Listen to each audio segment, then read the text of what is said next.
इस नए वीडियो में मैं अभिषेक मिश्रा आज आप सभी लोगों के लिए क्लास 6 की एनसीईआरटी ज्योग्राफी के महत्वपूर्ण प्रश्नों को व्याख्या के साथ में लेकर के आया हूं, जिसमें आज हम चैप्टर 7 के सभी प्रश्नों को देखेंगे। आज के इस चैप्टर का नाम है हमारा देश भारत।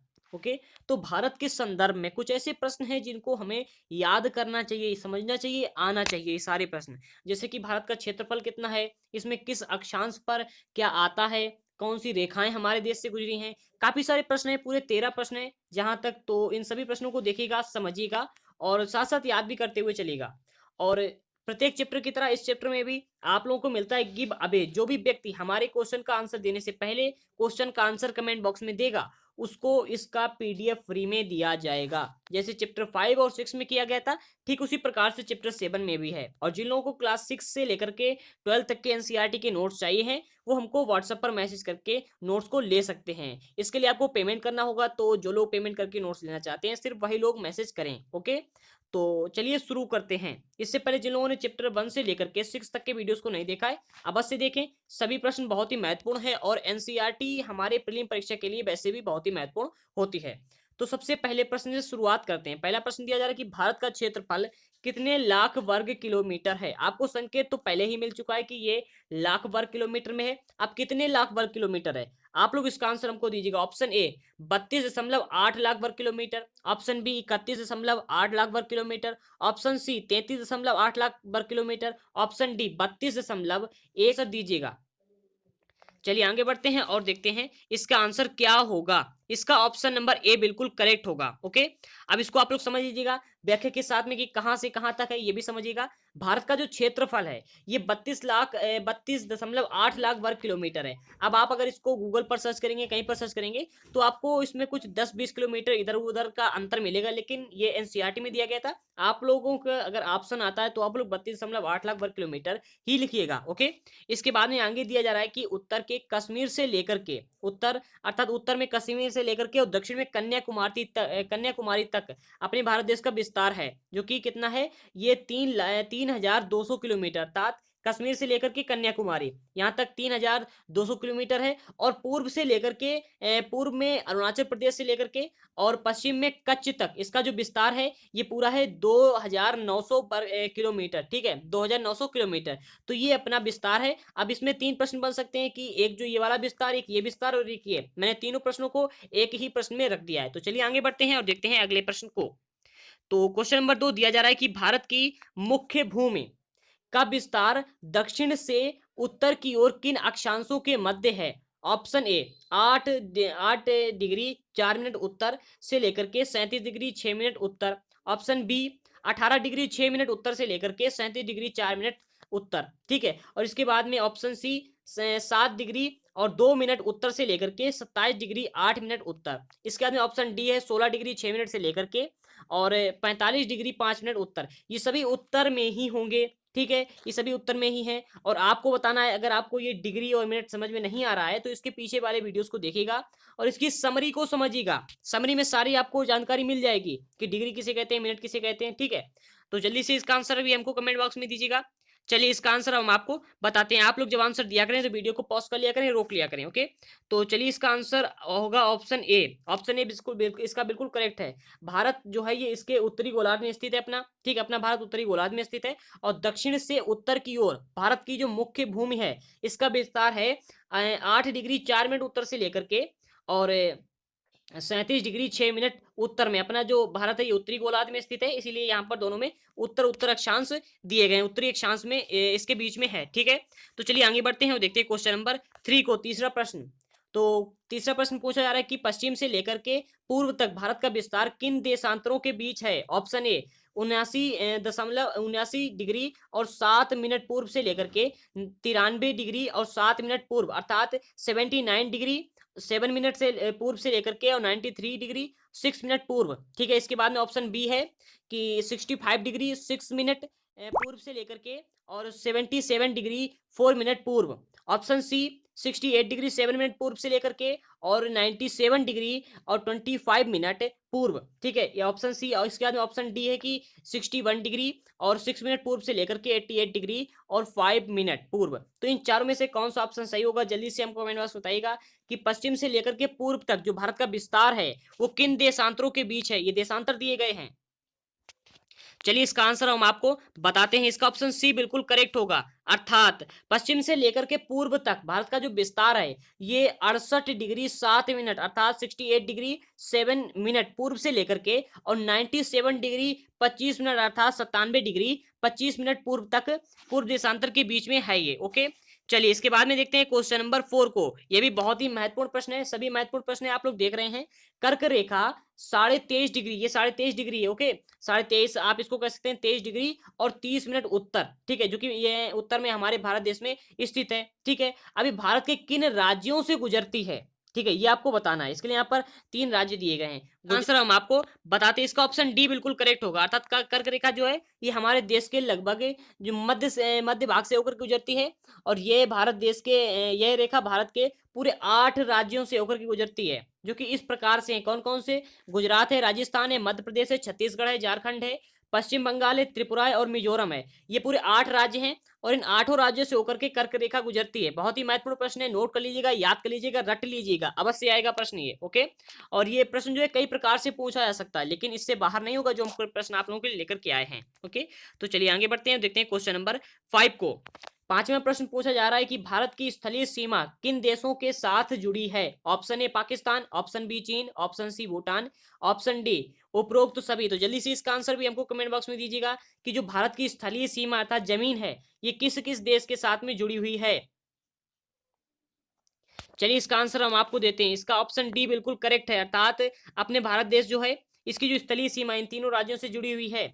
इसके लिए आपको व्याख्या दी जा रही है कि भारत देश की जो स्थलीय सीमा है ये पूरे 7 देशों के साथ में जुड़ी हुई है। ये देश है चीन, नेपाल, भूटान, म्यांमार, पाकिस्तान, बांग्लादेश और अफगानिस्तान। ये पूरे 7 देश हैं जिनसे हमारे भारत देश की सीमा पूरी जुड़ी हुई है। कितने, 1 2 3 4 5 6 7, हाँ पूरे 7 देश हैं। ठीक है, तो चलिए आगे बढ़ते हैं और देखते हैं क्वेश्चन नंबर 6 को। ये कुछ ऐसे प्रश्न हैं जो हमको आने ही चाहिए, चाहे हम यूपीएससी की तैयारी कर रहे हो, ये टेट की तैयारी कर रहे हो, सी टेट हो, यूपी टेट हो, किसी भी एग्जाम की तैयारी हो, एसएससी, बैंकिंग, रेलवे, कोई भी एग्जाम हो, ये प्रश्न तो हमको आने ही चाहिए। ये एनसीईआरटी के प्रश्न है और ये हमको आने ही चाहिए। अब इसके बाद में छठा प्रश्न पूछा जा रहा है कि निम्नलिखित में से भारत की सबसे लंबी स्थलीय सीमा किस देश के साथ लगती है। Option A Bangladesh, option B Pakistan, option C चीन, ऑप्शन डी अफगानिस्तान। तो इन चारों में से कौन सा ऑप्शन सही है, जल्दी से हमको कमेंट बॉक्स में दीजिएगा इसका आंसर। चलिए इसका आंसर हम आपको बताते हैं। इसका ऑप्शन ए बिल्कुल करेक्ट है। ठीक है, तो हमारे भारत देश की जो सबसे लंबी सीमा है किसके साथ में कनेक्ट है ये पूछा गया है। तो भारत की सबसे लंबी स्थलीय सीमा बांग्लादेश के साथ में लगती है। इस सीमा की लंबाई जो है 4096 किलोमीटर है, 4096 किलोमीटर। अर्थात आप समझ सकते हैं कि कितना लंबा रास्ता है। ठीक है, तथा सबसे छोटी जो स्थलीय सीमा है वो लगती है अफगानिस्तान के साथ में। ठीक है, इसकी जो लंबाई है वो है 80 किलोमीटर। अर्थात सबसे जो बांग्लादेश के साथ में जो सबसे लंबी सीमा लगती है उसकी लंबाई है 4096 किलोमीटर और जो अफगानिस्तान में सबसे छोटी सीमा लगती है अफगानिस्तान के साथ में ये पूरी 80 किलोमीटर। ठीक है, तो चलिए आगे बढ़ते हैं और देखते हैं क्वेश्चन नंबर 7 को। हम सभी प्रश्नों में एक प्रश्न में 2-3 प्रश्न रख कर चलते हैं, तो बहुत ही महत्वपूर्ण प्रश्न है। इसके बाद में 7वां प्रश्न पूछा जा रहा है कि निम्नलिखित में से भारत के कौन से राज्य 3 तरफ से अंतरराष्ट्रीय सीमाओं से घिरे हैं। Option A Sikkim, option B Tripura, option D option B इसकी सी, ऑप्शन सी में है ए व बी दोनों, ऑप्शन डी त्रिपुरा, अर्थात ये त्रिपुरा डबल हो गया है, यहाँ पर मिस्टेक है। ठीक है, मिस्टेक है तो इस पर आप लोग ध्यान मत दीजिएगा। तो जल्दी से इसका आंसर भी हमको कमेंट बॉक्स में दीजिएगा कि इसका कौन सा ऑप्शन सही होगा, ए बी या फिर सी। चलिए इसका आंसर हम आपको देते हैं। इसका ऑप्शन सी बिल्कुल करेक्ट होगा, अर्थात सिक्किम और त्रिपुरा दोनों ही करेक्ट हैं। ठीक है, तो इसकी व्याख्या को भी देख लीजिएगा। सिक्किम एवं त्रिपुरा 3 तरफ से दूसरे देशों के साथ में अपनी सीमा साझा करते हैं। सिक्किम नेपाल, भूटान एवं चीन से 3 तरफ से घिरा हुआ है और जो त्रिपुरा है ये बांग्लादेश से 3 तरफ से घिरा हुआ है। ठीक है, 3 तरफ से घिरा है। ठीक है, अर्थात जो 4 वो भाग होते हैं, 3 तरफ से ये त्रिपुरा ये बांग्लादेश से घिरा हुआ है और जो ये सिक्किम है, ठीक है, ये नेपाल, भूटान और चीन से घिरा हुआ है। चलिए आगे बढ़ते हैं, देखते हैं क्वेश्चन नंबर 8 को। आप लोग देख रहे हैं कि सभी प्रश्न बहुत ही महत्वपूर्ण है और छोटे छोटे हैं, ये प्रश्न अक्सर पूछे जाते हैं। तो 8वां प्रश्न पूछा गया है कि भारत के कितने राज्य कम से कम 2 देशों के साथ में अपनी सीमा को साझा करते हैं। ऑप्शन ए 5 राज्य, ऑप्शन बी 7 राज्य, ऑप्शन सी 8 राज्य, ऑप्शन डी 6 राज्य। तो इन कौन सा ऑप्शन इसका सही होगा, जल्दी से इसका आंसर भी हमको कमेंट बॉक्स में दीजिएगा। चलिए इसका आंसर अब हम आपको बताते हैं। इसका ऑप्शन नंबर बी बिल्कुल करेक्ट है, था 7 राज्यों के साथ में। अब इसकी व्याख्या को भी देख लीजिएगा। व्याख्या में मैंने सभी 7 राज्य रखे हैं और इनको अच्छे से समझाऊंगा आपको।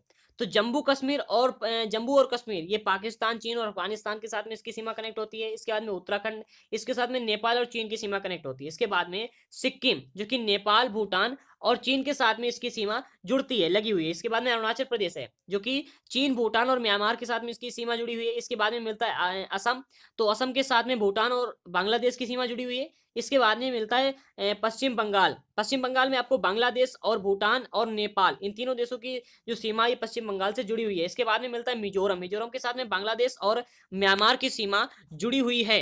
ये सभी बहुत ही महत्वपूर्ण टॉपिक हैं, याद करिएगा, समझिएगा, अपने पास में रख लीजिएगा। ओके, तो चलिए आगे बढ़ते हैं, देखते हैं क्वेश्चन नंबर 9 को। तो नमा प्रश्न पूछा जा रहा है कि बिंद एवं सतपुड़ा पर्वत श्रेणी के बीच में कौन सी नदी बहती है। Option A Son, option B Ravi है, ठीक है, option C Narmada, option D Chambal. इन चारों में से कौन सा ऑप्शन सही होगा, जल्दी से इसका आंसर भी हमको कमेंट बॉक्स में दीजिएगा। चलिए इसका आंसर अब हम आपको बताते हैं। इसका ऑप्शन सी बिल्कुल करेक्ट होगा, अर्थात नर्मदा, ठीक है, नर्मदा। इसकी व्याख्या को भी देख लीजिएगा।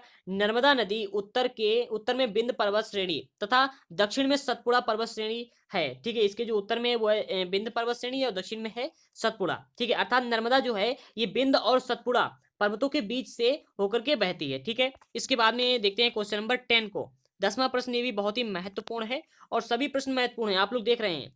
तापी नदी के संदर्भ में निम्नलिखित में से कौन सा या फिर कौन से कथन सत्य हैं। ऑप्शन ए तापी नदी पूर्व से पश्चिम दिशा में बहती है। ऑप्शन इसके बाद में दूसरा कथन दिया जा रहा है कि तापी नदी सतपुड़ा पर्वत श्रेणी के दक्षिण में बहती है। इसके बाद में तीसरा कथन दिया है कि तापी नदी के दक्षिण में अजंता और सतमाला पर्वत अवस्थित है। इन चारों में से, तीनों में से कौन सा ऑप्शन सही होगा बताइएगा। चलिए इसका आंसर हम आपको देते हैं। ये तीनों ही कथन सत्य हैं, अर्थात उपरोक्त तीनों कथन सत्य हैं। आपको यही आंसर देना था, आप लोगों ने दिया या नहीं दिया वो आप पर निर्भर करता है, ठीक है। तापी नदी के अलावा नर्मदा नदी पूर्व से पश्चिम दिशा में बहती हुई खंबात की खाड़ी में गिरती है तथा जो अजंता एवं सतमाला पर्वत है ये तापी नदी के दक्षिण में अवस्थित हैं। तो इस बात को समझ लीजिएगा, याद कर लीजिएगा, रट लीजिएगा। ओके, नदियों के संदर्भ में अक्सर प्रश्न पूछे जाते हैं। इसके बाद में मिलता है हमको क्वेश्चन नंबर 11 अर्थात 11। बहुत ही महत्वपूर्ण प्रश्न है, समझिएगा। प्रश्न को समझने का प्रयास किया करें। अगर आप प्रश्न समझ लेते हैं तो इसका आंसर भी आसानी से दे सकते हैं, ठीक है। तो प्रश्न पूछा जा रहा है, इसमें हिमालय पर्वत को 3 मुख्य समानांतर श्रृंखलाओं में बांटा जाता है। उत्तर से दक्षिण की ओर उनका सही क्रम क्या है, तो इसको आप लोग इसका आंसर देना है। इसके लिए यहाँ पर 4 ऑप्शन दिए जा रहे हैं। पहला ऑप्शन है कि बृहद हिमालय, इसके बाद में आता है शिवालिक, इसके बाद में आता है मध्य हिमालय। दूसरा ऑप्शन है अर्थात ऑप्शन बी मध्य हिमालय सबसे पहले, इसके बाद में है शिवालिक, फिर है बृहद हिमालय। इसके बाद में जो तीसरा ऑप्शन है उसमें दिया है कि सबसे पहले शिवालय, फिर इसके बाद में बृहद हिमालय और इसके बाद में मध्य हिमालय। तो और इसके बाद में मिलता है ऑप्शन डी, अर्थात इसमें आपको पूरा ही उलट कर दिया गया है। बृहद हिमालय सबसे पहले, इसके बाद में मध्य हिमालय, उसके बाद में शिवालिक, ठीक है। तो इन चारों में से कौन सा ऑप्शन सही होगा, कौन सा सही क्रम है, जल्दी से हमको कमेंट बॉक्स में बताइएगा। इसके लिए आप वीडियो को रोक लिया करें और फिर आंसर दिया करें, ठीक है। तो चलिए इसका आंसर हम आपको बताते हैं। इसका ऑप्शन डी बिल्कुल करेक्ट होगा, ठीक है। तो इसको व्याख्या के साथ में समझिएगा, आसानी रहेगी और आपको जल्दी से समझ में आ जाएगा। तो उत्तर में बर्फ से ढका हिमालय हमारे देश के लिए संतरी का कार्य करता है, अर्थात संतरी, तो आप समझ सकते हैं संतरी किसे कहते हैं, ठीक है, संतरी का कार्य करते हैं। और हिमालय जो है हिम प्लस आलय, अर्थात हिमालय, हिमालय का मतलब होता है बर्फ का घर। हिम मतलब बर्फ और आलय बर्फ और आलय का मतलब घर, ठीक है। तो इसका मतलब होता है बर्फ का घर। इसके बाद में हमको इसकी व्याख्या के रूप में मिलता है एक पॉइंट, तो इसको भी समझिएगा। हिमालय पर्वत को 3 मुख्य समानांतर श्रृंखलाओं में बांटा जाता है। सबसे उत्तर में स्थित श्रृंखला को बृहद हिमालय या फिर हिमानी कहते हैं और मध्य हिमालय या फिर हिमाचल हिमाद्री के दक्षिण में स्थित है। शिवालिक सबसे दक्षिण में स्थित श्रृंखला है, ठीक है। और इसके बाद में हम देखते हैं क्वेश्चन नंबर 12 को। यह भी बहुत ही महत्वपूर्ण प्रश्न है, ठीक है। इसका आंसर तो आप सभी लोगों के सामने आ ही चुका है, तो इसको समझिएगा। उपरोक्त दी गई नदियों में से कौन सी नदियां डेल्टा बनाती हैं। Option A Mahanadi, option B Godavari, option C Krishna, option D Kaveri या फिर ऑप्शन ई उपरोक्त तो सभी। इसमें ऑप्शन ई भी रख लिया मैंने, ओके। तो जल्दी से इसका आंसर भी हमको कमेंट बॉक्स में दीजिएगा। आंसर तो आप सभी लोगों के सामने, इसका आंसर मत दीजिएगा। तो 12वें प्रश्न का आंसर होगा ऑप्शन ई, अर्थात ये चारों ही नदियां ऐसी हैं जो डेल्टा बनाती हैं। ओके, इनको समझ लीजिएगा। महानदी, गोदावरी, कृष्णा एवं कावेरी ये सभी नदियां पूर्व की ओर बहने वाली हैं, ठीक है, अर्थात ये सभी नदियां पूर्व की ओर बहती हैं, ठीक है। अब तथा बंगाल की खाड़ी में गिरती हैं। ये नदियां अपने मुहाने पर उपजाऊ डेल्टा का निर्माण करती हैं, ठीक है। तो चलिए आगे बढ़ते हैं और देखते हैं क्वेश्चन नंबर 13 को, ठीक है। ये 13वां प्रश्न भी बहुत ही अच्छा है। सुंदरबन डेल्टा के संदर्भ में नीचे दिए गए निम्नलिखित कथनों में से कौन सा या फिर कौन से कथन सत्य हैं? इसके लिए यहाँ पर दो कथन दिए जा रहे हैं। यह विश्व का सबसे पुराना डेल्टा है, अर्थात सुंदरबन डेल्टा विश्व का सबसे पुराना डेल्टा है। इसके बाद में दूसरा कथन दिया जा रहा है कि इस डेल्टा की आकृति त्रिभुजाकार है, अर्थात कुछ इस प्रकार की है। तो जल्दी से इसका आंसर भी हमको कमेंट बॉक्स में दीजिएगा कि इन दोनों में से कौन सा कथन सत्य होगा। चलिए इसका आंसर अब हम आपको बताते हैं। इसमें दोनों ही कथन सत्य होंगे, ठीक है, दोनों ही कथन सत्य हैं। व्याख्या के माध्यम से हम इसको समझ भी लेंगे। गंगा एवं जो ब्रह्मपुत्र नदियां हैं ये विश्व की सबसे बड़े डेल्टा का निर्माण करती हैं। अब इसमें आपको अगर ऐसे प्रश्न आता है कि विश्व के सबसे बड़ा डेल्टा का निर्माण करने वाली दो नदियों के नाम बताइएगा, तो वो होंगी गंगा एवं ब्रह्मपुत्र नदियां, ठीक है।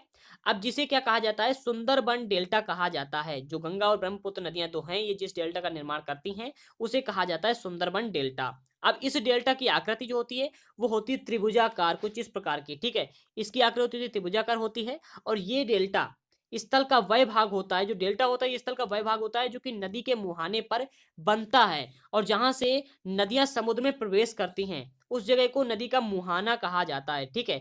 तो चलिए आगे बढ़ते हैं, देखते हैं क्वेश्चन नंबर 14 को। बहुत ही महत्वपूर्ण प्रश्न है ये भी। भारत का कौन सा द्वीप प्रवाल द्वीप है? Option A Lakshadweep, option B Andaman द्वीप, ऑप्शन सी निकोबार द्वीप, ऑप्शन डी पंबन द्वीप। तो जल्दी से इसका आंसर भी हमको कमेंट बॉक्स में दीजिएगा कि जो भारत का कौन सा द्वीप ऐसा है जो कि प्रवाल द्वीप है।